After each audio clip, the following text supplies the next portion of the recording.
صوت شيرين عبد الوهاب راح، ما بقتش عارفه تغني واضطرت انها تغني بلاي باك في حفل ختام مهرجان موازين، والجمهور سابها ومشي عشان غضبان. ايه الحكايه؟ هقول لكم عليها، يلا بينا. الحبايب مساء الخير.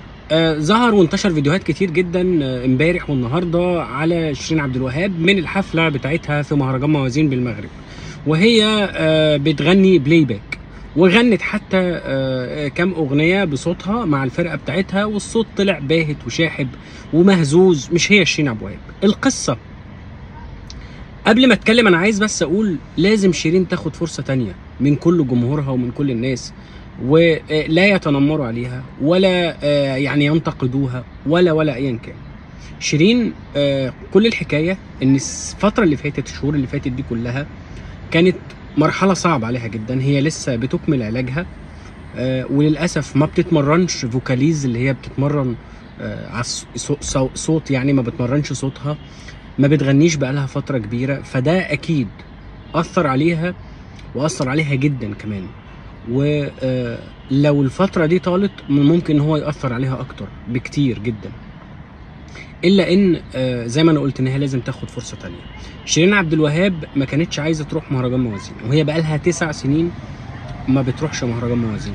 وما بتروحش مهرجان موازين مش عشان هي مثلا مش حابه تروح، ولكن اجر شيرين كان يعني كبير. شيرين بتاخد، وصل الحال بيها ان هي بتاخد 400 و500 الف دولار و600 الف دولار في الحفله، وطبعا الارقام ديت مش موجوده في مهرجان موازين او الاغلبيه العظمى من المهرجانات يعني، تمام. الا ان كان لازم شيرين تطلع ولازم تغني ولازم تلتقي بجمهورها. وللامانه انا شفت شيرين كإنسانة على المسرح مش زي ما احنا بنشوفها قبل كده. يعني كان طول الوقت هي شيرين الناس بتنتقدها انها لما بتطلع على المسرح بتتكلم كتير اكتر ما بتغني، ولما بتتكلم بتقع في الكلام وبتبوظ الدنيا وحاجات كده. الا ان شيرين للامانة المرة دي هي كانت ملتزمة الصمت، بتغني وبس. الصوت مهزوز، في مشاكل كتيرة جدا، ممكن ما تكونش عاملة بروفات كافية مع الفرقة. شيرين ظاهرة بوزن زايد، ولكن هي في المرحلة بتاعة التعافي وفي مرحلة العلاج. وزي ما انا قلت، يمكن انا قلت من سنة، شيرين قدامها 3-4 سنين عشان ترجع شيرين. ولو شيرين رجعت بعد سنة من دلوقتي تبقى بطلة والله العظيم بجد.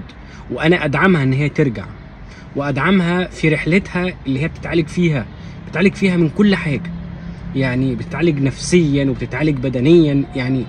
وارجوك يا شيرين خليكي زي ما انتي، واوعي تنتكسي، اوعي ترجعي، اوعي خليكي زي ما خليكي ماشيه في طريقك اللي في الاخر هيوصلك لجمهورك مره تانية، واللي هيوصلك للمهنه اللي انت بتحبيها، وهيوصلك لفنك، وهيخليكي شيرين مره تانية وثالثه ورابعه.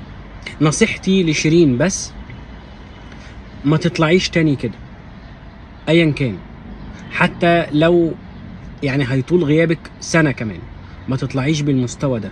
الناس اتعودت على شكل شيرين بشكل تاني يا شيرين خالص، فمش بالضرورة تطلعي للجمهور وانت مش مستعدة، وانت مش جاهزة، وانت مش شيرين، وانت مش في الفورمة.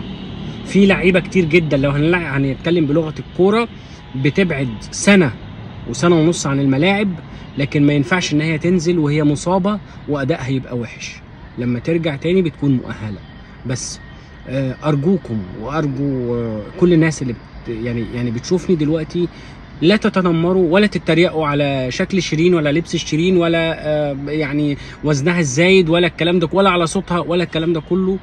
الست بتتعالج وفي مرحلة علاج ومحتاجة الدعم ولو بكلمة. شكرا جزيلا.